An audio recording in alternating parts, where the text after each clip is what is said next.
Stockholm Sweden से आरिफ कसाना का सलाम कबूल कीजिए। बिलाखिर स्वीडन की हुकूमत ने इमिग्रेशन के हवाले से अपनी जो पॉलिसी थी उसकी तफसील जारी कर दी है, जिसमें वर्क परमिट के लिए कम से कम तनख्वाह और दूसरी जो अहम बातें हैं उनका जिक्र किया गया है। इस हवाले से एक प्रेस कॉन्फ्रेंस यहाँ स्टॉकहोम में मुनक़द हुई, जिसमें स्वीडन की माइग्रेशन मिनिस्टर मारिया मेल्मर सेनेगॉर्ड और वज़ीर एम्प्लॉयमेंट वज़ीर रोज़गार योहान पेर्सन, जो कि लिबरल पार्टी के सरबराह हैं, और साथ ही स्वीडिश डेमोक्रेट्स एसडी के इस हवाले से जो उनके तर्जुमान हैं लुडविग अस्पलिंग, इन्होंने उनकी तफसीलात जो है वो सामने रखी हैं। इसमें पहली तब्दीली तो ये की जा रही है कि गुज़श्ता हुकूमत ने जो लेबर मार्केटिंग टेस्टिंग सिस्टम रखा था उसको ख़त्म किया जा रहा है। वो ये था कि उसमें देखा जाएगा कि स्वीडन को किन शोबों में हुनरमंद लोगों की या वर्कर्स की ज़रूरत है, तो वो लेबर टेस्टिंग सिस्टम था वो ख़त्म किया जा रहा है। अब इसमें जो सबसे इम्पॉर्टेंट चीज़ थी वो ये की जा रही है कि जो मिनिमम तनख्वाह के लिए इन्होंने एक डायरेक्टिव जारी किया है और उन्होंने कहा है कि इसमें हम जो कम तनख्वाह पे या कम हुनरमंद लोग जो स्वीडन के लिए आते थे उनको हम कम से कम आने देंगे, और जो आला तालीम याफ्ता या हुनरमंद लोग हैं या टेक्निकल लोग हैं, एजुकेटेड लोग हैं, जिनकी स्वीडन की लेबर मार्केट को, स्वीडन की इंडस्ट्री को ज़रूरत है, उनकी जो है वो हौसला अफजाई की जाएगी। यानी आला हुनरमंद जो लेबर है, स्किल्ड लेबर है, उसको स्वीडन में वेलकम किया जाएगा, और जो नॉन स्किल्ड लेबर है, जनरल लेबर है, दूसरे लफ्ज़ों में कह लें, या वो शोबे जिनकी स्वीडन को ज़रूरत नहीं है, उनको जो है वो यहाँ पे आने से जो है वो रोका जाएगा। अब ये सारा जो उन्होंने प्रेस कॉन्फ्रेंस में कहा है, उन्होंने कहा जी कि ये जो हुकूमत में आने से कबल जो चारों जमातों में एग्रीमेंट हुआ था, थीदो एग्रीमेंट, उसके तहत किया जा रहा है। और इसमें उन्होंने कहा जी कि कम से कम जो माहाना तनख्वाह है वर्क परमिट के लिए वो 33,000 स्वीडिश क्रोन रखी जाएगी, यानी 33,000 स्वीडिश क्रोन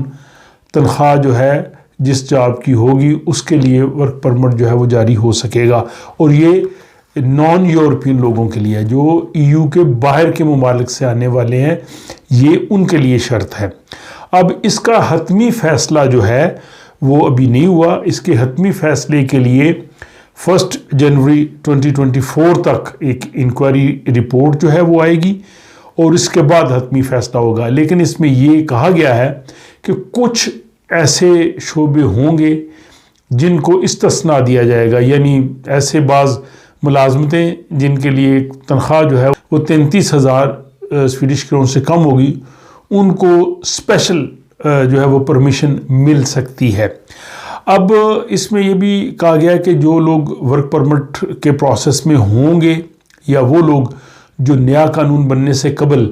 अपनी एप्लीकेशंस देंगे, उनको जो है वो काफ़ी टाइम दिया जाएगा ताकि वो इस रिक्वायरमेंट को पूरी कर दें। और अगर इस सारे प्रोसेस का जायज़ा लिया जाए, जो नई तनख्वाह 33,000 स्वीडिश क्रोन पर मंथ की जो हद हुकूमत लगाना चाह रही है, और ये ज़्यादा टेक्निकल शोबों के लिए लगाना जा रही है, इस पे यहाँ पे काफ़ी रिएक्शन हुआ है। यहाँ की जो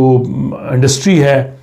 यहाँ के जो इदारे हैं जो बाहर से लोगों को हायर करते हैं या जिनकी ज़रूरत है, वो कहते हैं कि ये बहुत बड़ी तनख्वाह है। और वाकई 33,000 स्वीडिश क्रोन जो है वो स्वीडन में इवन जो यहाँ के ग्रेजुएट्स हैं, इवन जो इंजीनियर्स आते हैं, सारे आते हैं, सबको इतनी तनख्वाह नहीं मिलती। तो ये उनके लिए एक बहुत बड़ा जो है वो उनके लिए भी मसला होगा। तो इसलिए इसमें एक रखा गया है कि कुछ ऐसी वजूहात की बिना पे इससे जो है एग्जेम्प्ट भी किया जा सकेगा, इस्तिस्ना भी जो है वो दिया जा सकेगा। और इसका भी हतमी फ़ैसला नहीं हुआ, इसके लिए भी इंक्वायरी कमेटी बना दी है जो 1 जनवरी 24 तक हुकूमत को जो है वो फाइनल शेप में रिपोर्ट देगी कि क्या ये पॉसिबल है, इसको किया जा सके जो हुकूमत करना चाहती है, और फिर इसके बाद जो है वो इसको नाफिज किया जाएगा। तो इसका मतलब ये है कि वो लोग जो अभी 2023 में वर्क परमिट के लिए अप्लाई कर रहे हैं या जो اگلے سال بھی 2024 میں بھی اپلائی کریں گے، پریکٹیکلی جو ہے وہ 1 جنوری 2025 سے پہلے جو نئی تنخواہ اگر 33,000 ہوگی تو وہ ان پہ لاگو نہیں ہو سکے گی۔ تو اگر حکومت نے 33,000 سویڈش کرون تنخواہ ورک پرمٹ کے لیے اس کے نافذ کرنے کا فیصلہ کر بھی لیا تو یہ ویلڈ ہوگا 1 جنوری 2025 سے۔ تو اس لیے وہ لوگ جو بھی اس پروسیس میں ہیں، جن کا بھی ورک پرمٹ ایکسٹینڈ ہونا ہے اس سال، اگلے سال، یا وہ لوگ جو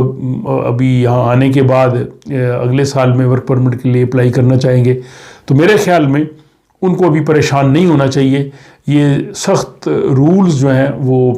تقریباً 2 سال یعنی 1 جنوری 2025 سے نافذ العمل ہوں گے۔ اس کے ساتھ ہی جو لوگ یہاں سویڈن میں رہتے ہیں، خصوصاً اسٹوڈنٹس ہیں جو گرمیوں میں جو ہے وہ کام کرتے ہیں، سمر جاب کرنا سویڈن میں ایک عام جو ہے وہ ٹریڈیشن ہے، روایت ہے، سب بچے اسٹوڈنٹس کالجوں یونیورسٹیوں کے سمر جاب کرتے ہیں۔ تو اس دفعہ یہاں کا جو دفتر روزگار ہے امپلائمنٹ ایکسچینج، انہوں نے بتایا کہ ہمارے پاس بہت زیادہ جاب خالی ہیں، تقریباً 50,000 کے قریب جو ہے وہ گرمیوں کے جو جابز ہیں، ملازمتیں ہیں، ان کے مواقع موجود ہیں، وہ ان کی ویب سائٹ پہ موجود ہیں۔ تو جن لوگوں نے، جن اسٹوڈنٹس نے یا جن لوگوں نے گرمیوں میں کام کرنا ہے وہ ابھی سے وہ تیاری شروع کر کے اپلائی کرنا شروع کریں۔ تو زیادہ تر جو ملازمتیں یا سمر جاب جو اویلیبل ہیں وہ وارڈ ہیلتھ کے شعبے میں ہیں، انڈر نرس جو ہیں ان کے جاب موجود ہیں۔ سویڈش کی جیلوں میں بھی بہت سے جو ملازمین ہیں وہ چھٹیوں پہ جائیں گے تو ان کی جگہ پہ بھی کام کرنے والے لوگ چاہیے۔ تو بہرحال نوجوانوں کے لیے، اسٹوڈنٹس کے لیے،